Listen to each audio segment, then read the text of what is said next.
Here's Pa's latest project. This is the dump trailer that usually has 3-foot metal sides on it that fit down in.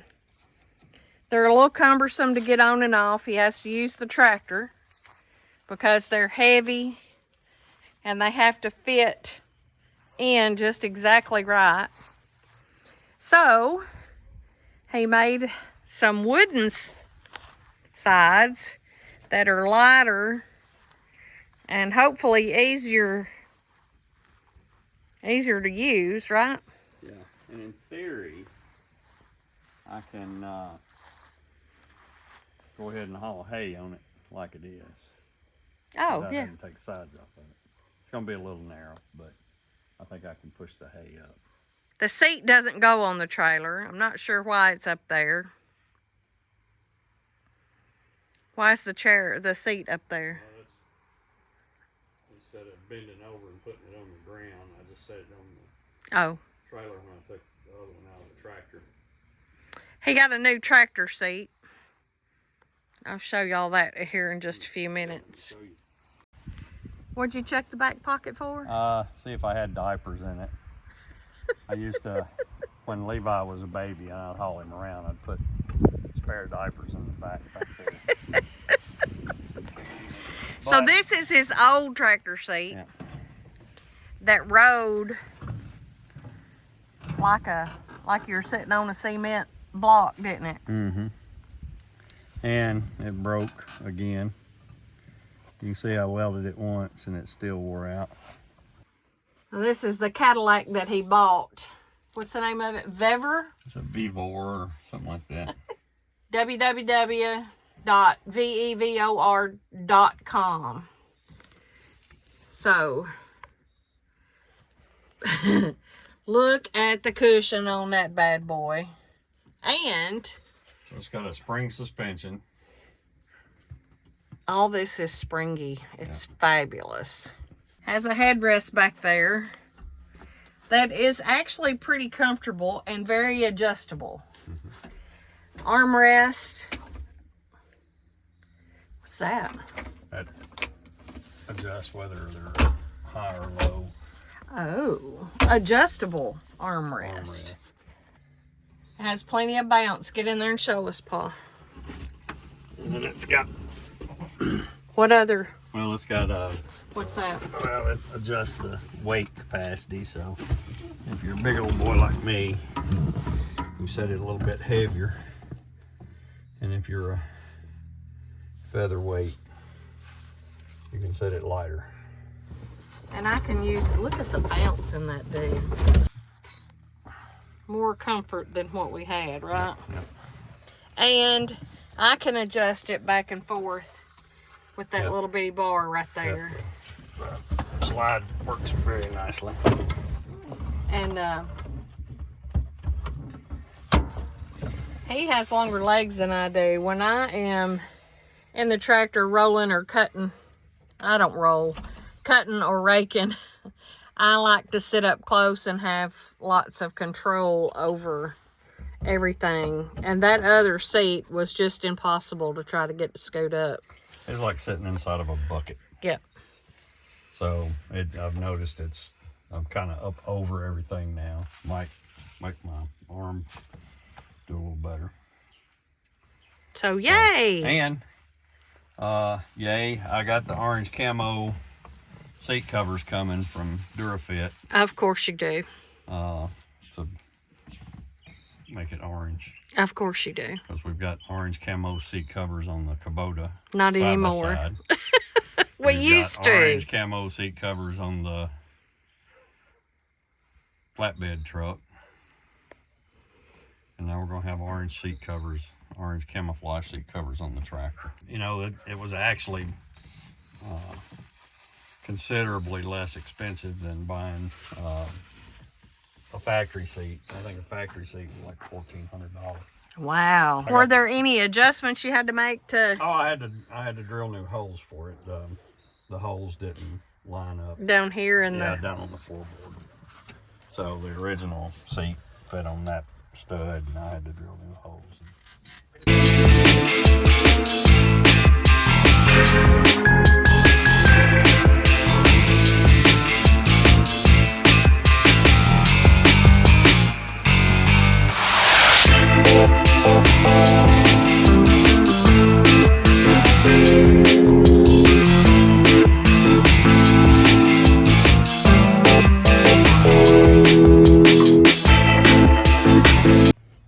Underbelly toolbox, underbody toolbox.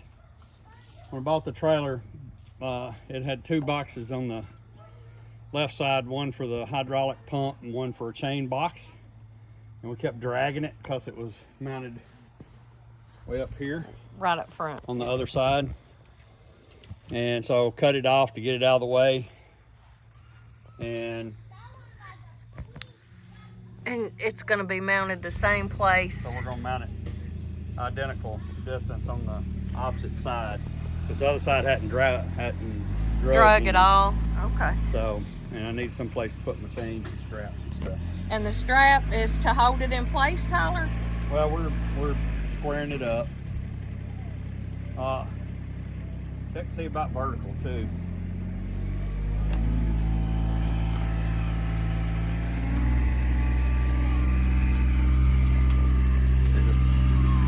Straight in here.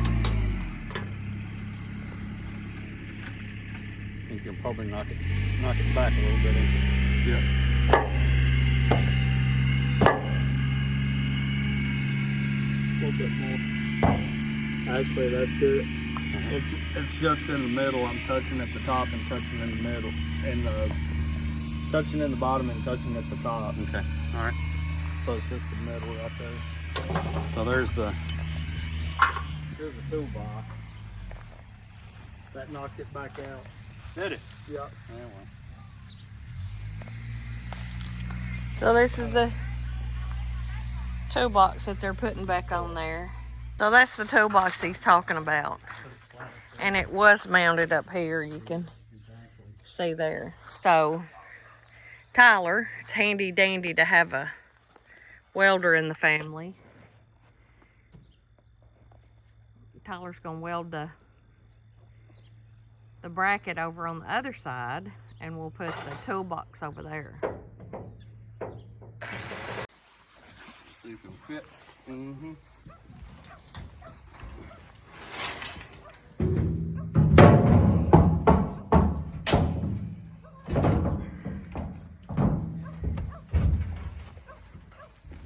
Put some hip action in there.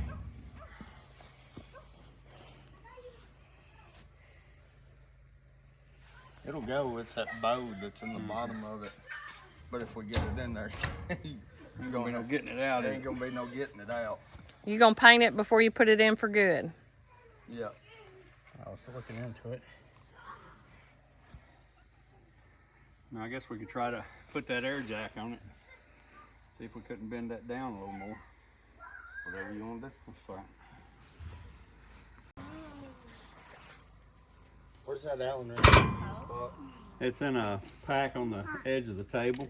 What are we doing? We're straightening the bottom. So it'll go in there a little bit. That's an air jack. This is a air over hydraulic bottom jack.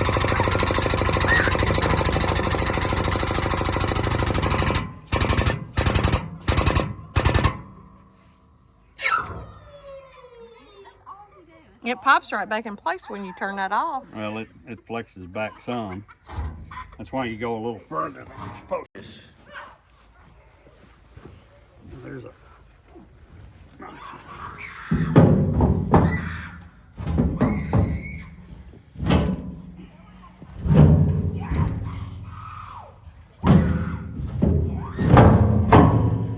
Yay, look at that.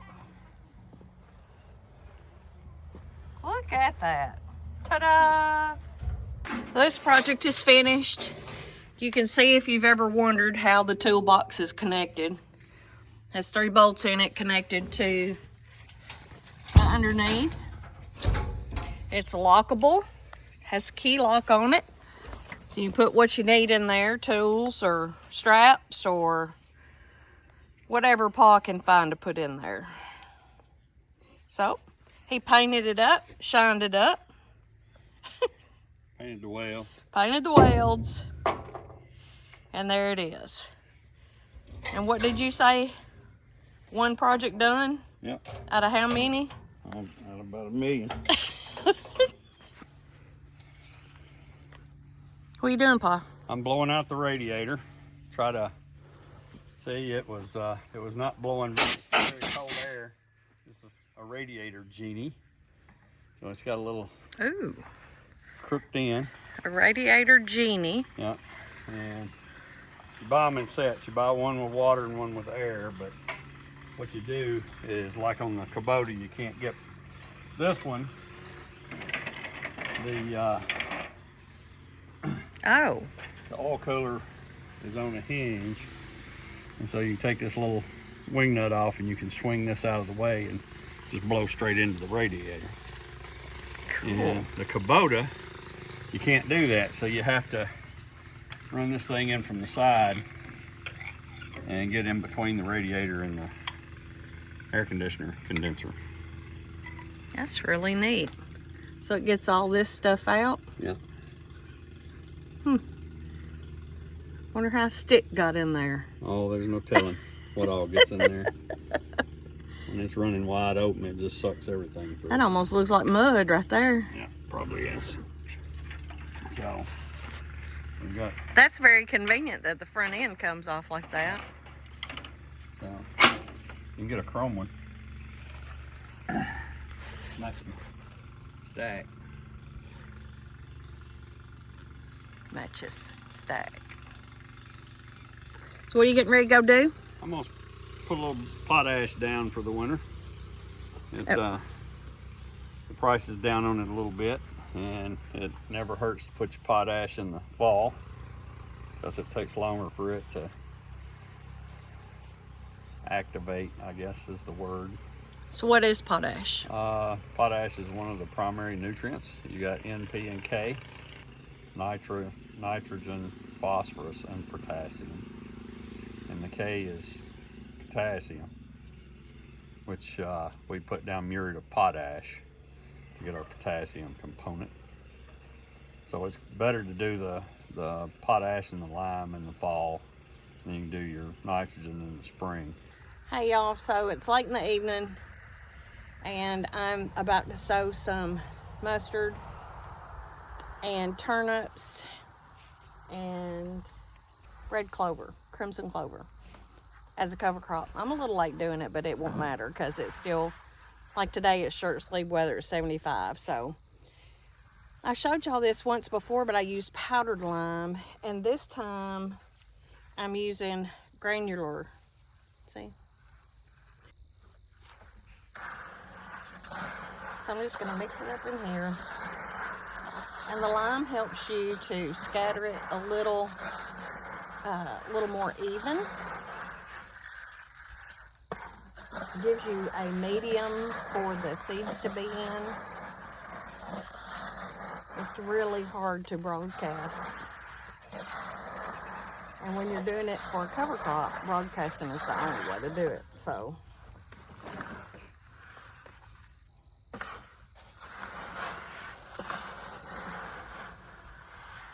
and plus, lime will not hurt the garden at all. It will only benefit. It's a very slow release.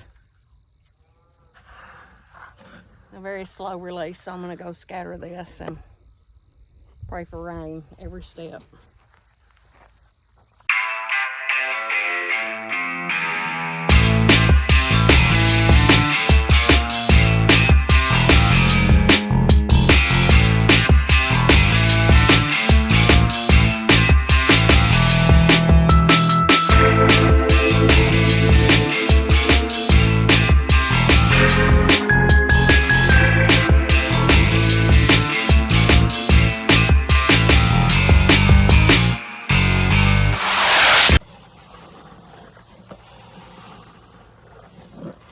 I have an audience over there.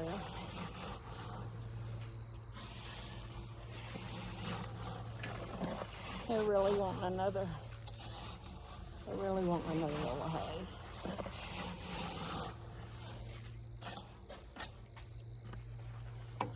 some more.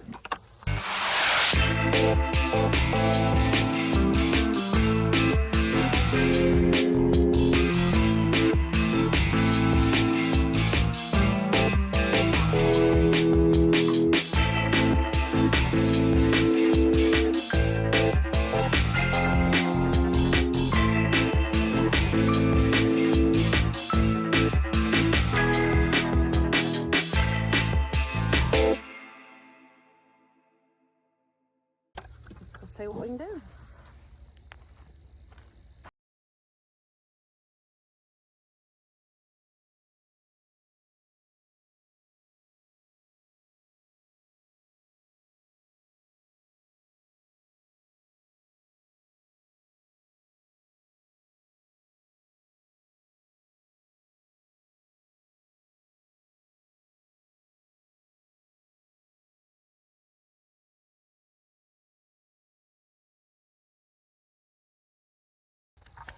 And now,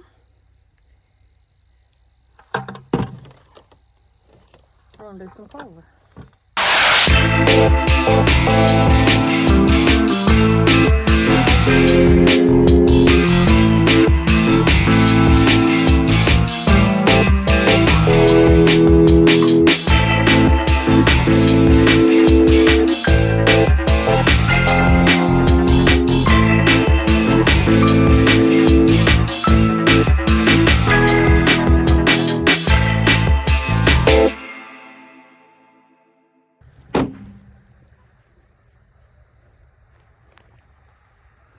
So there you go.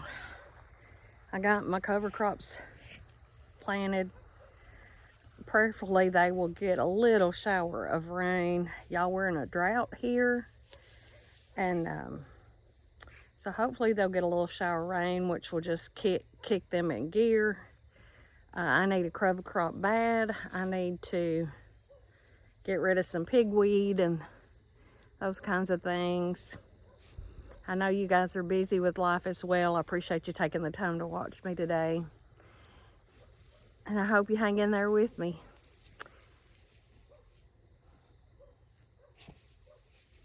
Y'all remember, you're never alone. Be blessed.